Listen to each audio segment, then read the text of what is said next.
नमस्कार, good morning everyone. स्वागत है आपका गौरव ज्ञान एकेडमी पर। आज है 28 जून एंड सैटरडे। तो आज स्टार्ट करते हैं आज के करंट अपडेट्स। उससे पहले मैं आपसे कहना चाहूँगी कि अगर आप गौरव ज्ञान एकेडमी पर नए हैं तो प्लीज़ चैनल को सब्सक्राइब कर लीजिए, लाइक और शेयर भी करिए। तो स्टार्ट करते हैं। और एक चीज़ और है, वीडियो को अंत तक देखें क्योंकि लास्ट में कल के रिविज़न करा दूंगी 2 मिनट क्विक रिविज़न, तो उसको भी आप लास्ट में ध्यान से देख लीजिएगा। तो स्टार्ट करते हैं। आज का पहला क्वेश्चन क्या है, देखते हैं। World police and fire games 2029 की मेजबानी किस देश को प्राप्त हुई है?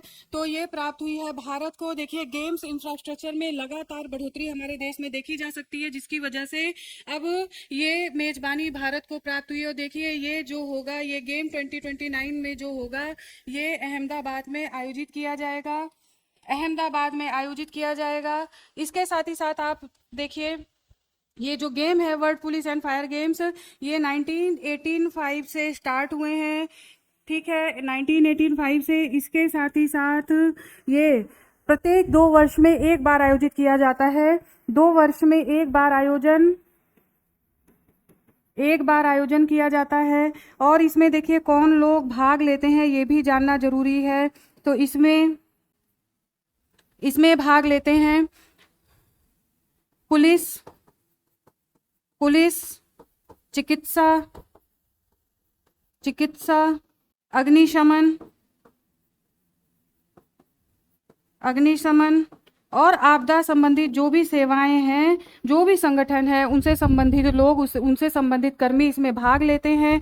जो पिछली बार खेल का आयोजन हुआ था उसमें भारत का अच्छा स्थान रहा, जिसकी वजह से ये मेजबानी इस बार भारत को सौंपी गई। और देखिए, अगर सबसे अधिक किस देश ने आयोजन किया उस पर बात की जाए तो यूएसए ने सबसे ज़्यादा बार आयोजन किया है, 8 बार आयोजन किया है। और इसके बाद कनाडा को मेजबानी प्राप्त हुई है। तो ज्ञानवीरों, आपको इतने फैक्ट ध्यान रखने हैं। आ जाइए नेक्स्ट क्वेश्चन देखते हैं। नेक्स्ट क्वेश्चन क्या है, युवाओं की भागीदारी और अनुभव को बढ़ाने के लिए माय भारत पोर्टल किस मंत्रालय के द्वारा शुरू किया गया है? तो ये शुरू किया गया है युवा कार्यक्रम एवं खेल मंत्रालय के द्वारा। आप देखिए, ये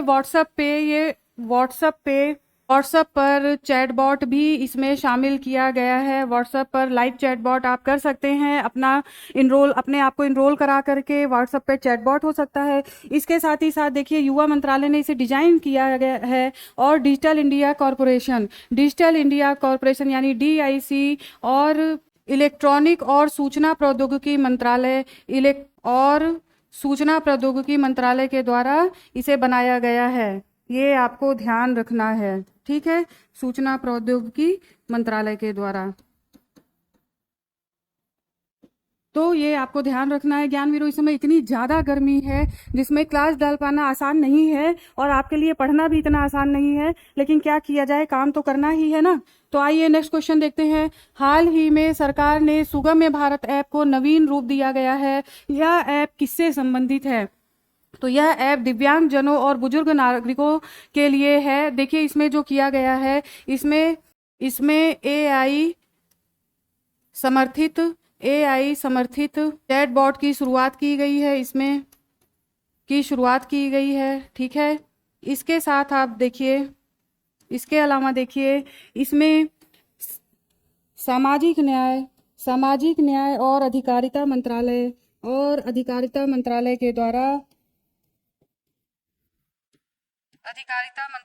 द्वारा इसे 2021 में शुरू किया गया। मंत्रालय के द्वारा 2021 में शुरू किया गया, 2021 में। तो आपको ये ध्यान होना चाहिए कि इसकी शुरुआत कब की गई, तो 2021 में।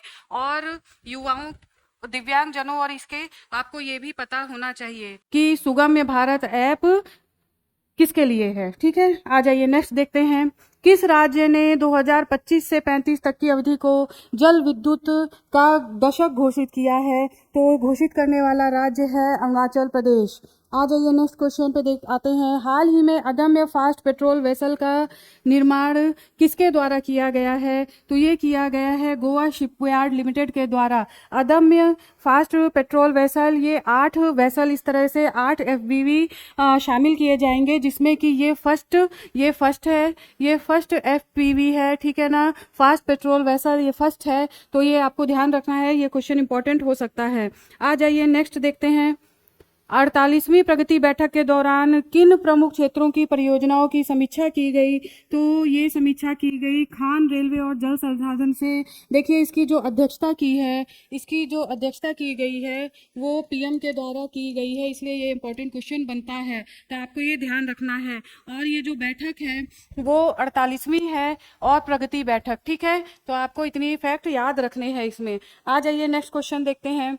हाल ही में भारत सरकार के राष्ट्रीय परमाणु ऊर्जा मिशन के अंतर्गत किस राज्य को पहला परमाणु ऊर्जा संयंत्र प्राप्त हुआ है? तो ये मिशन, देखिए इसमें कोई भी ऑप्शन नहीं है, तो इसमें आपका राइट आंसर होगा बिहार। आपको ये ध्यान रखना है, आपका राइट आंसर होगा बिहार। तो बिहार को पहला परमाणु ऊर्जा संयंत्र प्राप्त हो रहा है और ये स्मॉल मॉड्यूलर है, ठीक है, स्मॉल मॉड्यूलर पर ये रिएक्टर है, तो ये आपको ध्यान रखना है। और इसके साथ ही साथ देखिए जैसे उत्तर प्रदेश में हो गया, उत्तर प्रदेश में आपका नरौरा हो गया, तमिलनाडु में है, कर्नाटक में कैगा है, इस तरीके से 6 राज्यों में अन्य परमाणु रिएक्टर देखे जा सकते हैं, बिहार में पहला खुल रहा है। आ जाइए नेक्स्ट देखते हैं। भारत की पहली क्वांटम कंप्यूटिंग वाली जनवरी 2026 तक कहां पर शुरू की जाएगी? ठीक है ना, ये वैली कहां पर शुरू की जाएगी? तो ये शुरू की जाएगी आंध्र प्रदेश के अमरावती में। आंध्र प्रदेश के अमरावती में ये क्वांटम वैली शुरुआत की जाएगी। आ जाइए नेक्स्ट देखते हैं। हाल ही में किस राज्य सरकार ने ट्रांसजेंडर समुदाय को ओबीसी दर्जा देने की घोषणा की है? तो ये है आपका असम राज्य सरकार के द्वारा ऐसी शुरुआत की गई है, ताकि इनका सशक्तिकरण और इनकी स्थिति को मजबूत बनाया जा सके। आ जाइए नेक्स्ट देखते हैं। शुभांशु शुक्ला अंतरिक्ष स्पेस स्टेशन में जाने वाले किस क्रम के व्यक्ति हैं? तो देखिए ये क्वेश्चन भी पूछा जा सकता है, तो ये हैं 634वें क्रम के व्यक्ति। और देखिए अगर सबसे ज़्यादा किस देश के गए हैं, तो गए हैं अमेरिका के एस्ट्रोनॉट्स सबसे ज़्यादा गए हैं अंतरिक्ष स्पेस स्टेशन में, उसके बाद रसिया के, ठीक है। और देखिए अंतरिक्ष स्पेस स्टेशन में अगर जाने की बात की जाए तो शुभांशु शुक्ला पहले व्यक्ति हैं, और अगर अंतरिक्ष में जाने की बात की जाए तो भारत के दूसरे नंबर के व्यक्ति हैं। पहले हैं राकेश शर्मा, जो कि 41 साल पहले अंतरिक्ष में गए थे। तो ये दोनों डिफरेंस आपको ध्यान रखना है। आ जाइए अब देखते हैं, तवी नदी किसकी प्रमुख सहायक नदी है? तो ये चिनाब की प्रमुख सहायक नदी है। अभी चिनाब नदी में अचानक से बाढ़ आ जाने के कारण अचानक से स्थिति में बाढ़ आ गई, जिसकी वजह से कुछ लोगों की मृत्यु भी हुई और कुछ लोग बह भी गए हैं। तो ये इस वजह से समाचार पत्रों में देखा जा सकता है, तो आपसे ये क्वेश्चन पूछा जा सकता है। आ जाइए अन्य महत्वपूर्ण तथ्य की तरफ। एससीओ की बैठक हुई है, जो कि हुई है चीन के किंगदियाओं में हुई है। रक्षा मंत्रियों की बैठक है।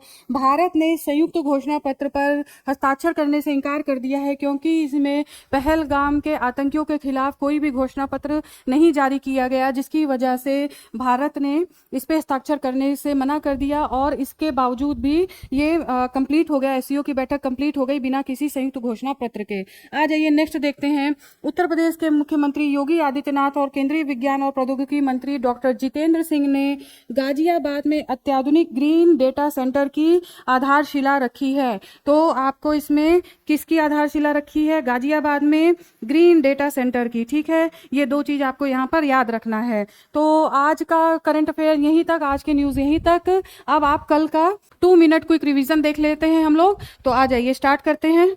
आइए देखते हैं, भारतीय सेना और पुलिस के संयुक्त अभियान ऑपरेशन बिहाली को किस राज्य में चलाया गया? तो ऑपरेशन बिहाली जम्मू कश्मीर राज्य में उधमपुर में संयुक्त अभियान है ये पुलिस और भारतीय सेना के द्वारा। नेक्स्ट देख लीजिए, नया बांग्लादेश दिवस किस तिथि को मनाने का निर्णय लिया गया है? तो ये निर्णय लिया गया है 8 अगस्त को। तो आपको ये ध्यान रखना है।